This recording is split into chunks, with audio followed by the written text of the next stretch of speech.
आज हम देख रहे हैं एक्सरसाइज 3.5 का क्वेश्चन नंबर चौथा का पहला प्रश्न आपके सामने है।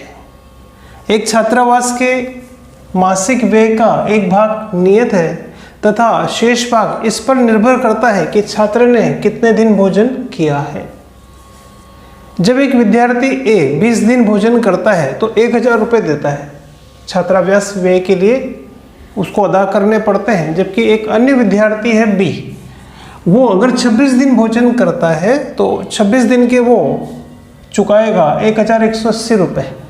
बताइए नियत व्यय क्या है और प्रतिदिन का भोजन का मूल्य आपको बताना है। तो हमें यहाँ पे दो तरह के व्यय बताने हैं, एक तो बताना है नियत व्यय और एक बताना है प्रतिदिन के भोजन का व्यय। तो हम मान लेंगे कि हॉस्टल का नियत व्यय तो है 100 रुपया और प्रतिदिन का जो भोजन का मूल्य है वो है y रुपये।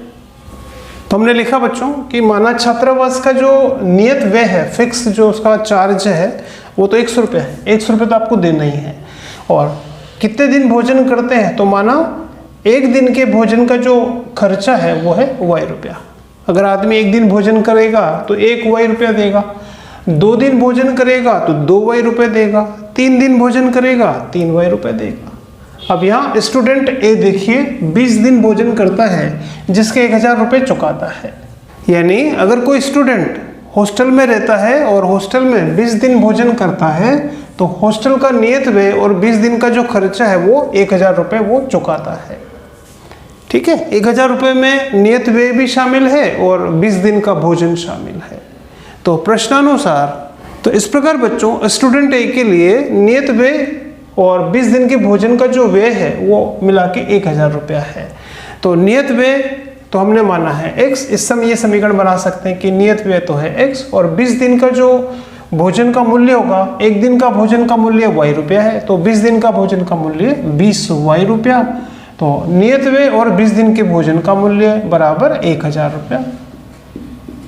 ठीक है, तो जो स्टूडेंट ए है वो हॉस्टल में रहता है और हॉस्टल में रहते हुए वो 20 दिन भोजन भी करता है, इसके 1000 रुपये वो चुकाता है। तो हॉस्टल का फिक्स चार्ज तो सबको देना ही है। तो x तो यहाँ आ गया और 20 दिन उसने भोजन किया तो 20 y। इस तरह से जो वो देगा टोटल 1000 रुपया है। तो इस तरह से x और 20 y बराबर 1000, ये है इसकी इक्वेशन नंबर फर्स्ट। इसी प्रकार बच्चों स्टूडेंट बी के लिए देखिए कि स्टूडेंट जो बी है उसका नाम बी है तो वो 26 दिन भोजन करता है, हॉस्टल में रहता है तो वो उसके चुकाता है 1180 रुपया। हॉस्टल में रहता है तो हॉस्टल में रहने का 100 रुपया तो उसको देना ही है और 26 दिन उसने भोजन किया है तो 26 दिन के भोजन का खर्चा जो आएगा, एक दिन के भोजन का खर्चा 1 y है तो 26 दिन के भोजन का खर्चा 26 y। तो इस तरह से स्टूडेंट बी के लिए नियत व्यय और 26 दिन का भोजन का जो व्यय है वो है 1180 रुपये। तो इससे हमें प्राप्त होगी इक्वेशन नंबर सेकंड। अब वो कह रहा है कि इसे इन दोनों इक्वेशन को आप किसी बीजगणितीय विधि से सॉल्व करो और x और y का मान बताइए। तो बीजगणितीय विधि जैसे कि बच्चों हमने पहले पढ़ा है उसमें बीजगणितीय विधि में विलोपन विधि भी आती है, वज्रगुणन विधि भी आती है, प्रतिस्थापना विधि भी आती है। तो आप यहाँ पे कोई से भी बीजगणितीय विधि काम में ले सकते हैं। तो यहाँ पर बच्चों आप देख रहे हैं कि x का गुणांक 1 है, यहाँ भी x का गुणांक 1 है। अगर आप समीकरण सेकंड में से फर्स्ट घटाते हैं तो x से x तो कट जाएगा तो y का मान हमें मिल जाएगा। तो यहाँ पे हम विलोपन कर सकते हैं आसानी से x का, क्योंकि x का गुणांक बराबर है। तो अगर आप इस समीकरण में से इसको घटाएंगे तो x कट जाएगा। तो विलोपन हम आसानी से कर सकते हैं x का। तो हम यहाँ जो विधि काम में लेंगे वो है विलोपन विधि। इसके लिए हम समीकरण सेकंड में से अब फर्स्ट घटाएंगे ताकि हमें x और y का मान मिले। ठीक है बच्चों, तो हम समीकरण सेकंड में से फर्स्ट घटाएंगे। देखिए समीकरण सेकंड ये है, ये समीकरण नंबर फर्स्ट है। x में से x घटाएंगे तो x तो कट जाएगा। अब y देखिए यहाँ 26y है, 26y में से 20y जाएगा तो बचेगा 6y। ठीक है, x तो कट गया और 26y में से 20y गया तो 6y बचेगा और 1180 में से 1000 घटाएंगे तो बचेगा 180। तो ये हमें मान मिला 6y का। 1y का मान निकालने के लिए भाग देना पड़ेगा, 180 में भाग देंगे 6 का और ये भाग जाएगा 30 बार। तो इस प्रकार बच्चों हम x का मान निकालेंगे और y का जो मान है वो समीकरण नंबर फर्स्ट में रखेंगे। आप यहाँ तक नोट करें। तो ये जो समीकरण नंबर फर्स्ट है इसमें y के स्थान पे हम रखेंगे 30, तो ये आएगा x, तो ऐसे आएगा x प्लस 20 गुणा y का मान 30 बराबर 1000। तो ये आएगा x प्लस 20 और 30 को गुणा करेंगे तो 600 बराबर 1000। x का मान चाहिए, 600 को उधर पहुंचा देंगे तो ये आएगा 1000, 600 उधर जाएगा तो -600 यानी 400 रुपये। तो x का जो मान है वो तो है 400 रुपया और y का जो मान है वो है 30 रुपया। यानी हॉस्टल का जो फिक्स चार्ज है वो तो 400 रुपया है और प्रतिदिन का जो भोजन का व्यय है वो है 30 रुपया। तो हम आंसर इस प्रकार से लिख सकते हैं।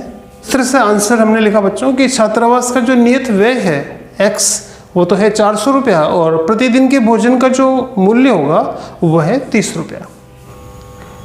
चौथे का सेकंड आपके सामने है बच्चों। प्रश्न एक भिन्न को ज्ञात करने से संबंधित है कि एक भिन्न आपको पता लगानी है और वो कुछ आंकड़े आपको दे रहा है कि एक भिन्न जो है वो 1/3 हो जाती है जब उसके अंश में से एक घटाया जाए। अंश में से एक घटाएंगे तो वो 1/3 हो जाती है और वो 1/4 हो जाती है जब हर में 8 जोड़े। हर में अगर आप 8 जोड़ेंगे तो 1/4 हो जाएगी और अंश में अगर एक घटाएंगे तो वो 1/3 हो जाएगी। वो भिन्न बताइए। तो हमने माना कि वो भिन्न x/y है। अब आगे प्रश्न में लिखा हुआ है पहली स्थिति के अनुसार कि अंश में से एक घटाया जाए। वो जो भिन्न है जो कि हमने x/y मानी है, प्रश्न ये कह रहे हैं कि उसके अंश में से, अंश यानी x में से एक घटा दें तो वो भिन्न बराबर हो जाते हैं 1/3 के। तो अंश में से एक घटाएं, वो जो भिन्न है उसके अंश में से एक घटाएं तो वो बराबर हो जाती है 1/3 के। इससे हम पहले समीकरण बना सकते हैं। क्रॉस मल्टीप्लाई करेंगे तो ये 3 इन दोनों से गुणा होगा। तो इसको हम लिख सकते हैं इस तरह से कि 3 × x - 1 और y उससे होगा मल्टीप्लाई, तो यह आएगा 3x - 3 बराबर y, या 3x y को इधर लाएंगे तो -y बराबर 3। Equation number first.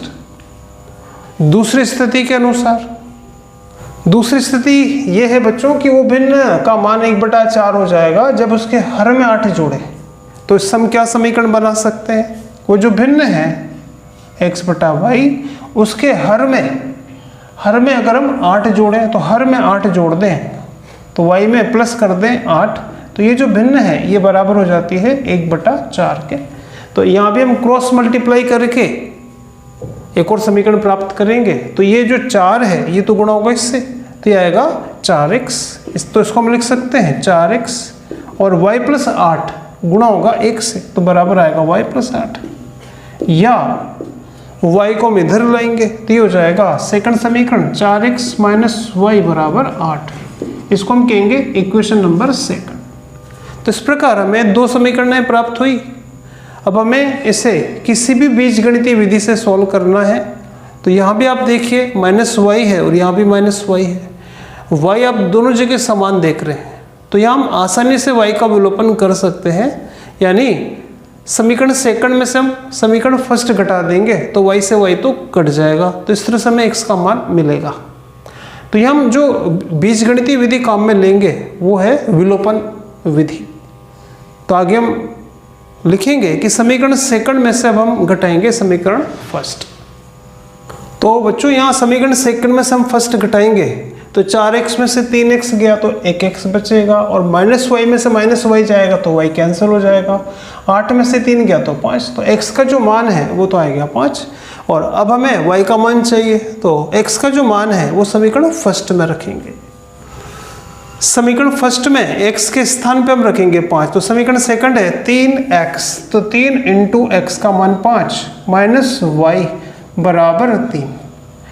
ठीक है, इसको और सरल करेंगे। 3 को 5 से गुणा करेंगे तो 15 -y बराबर 3।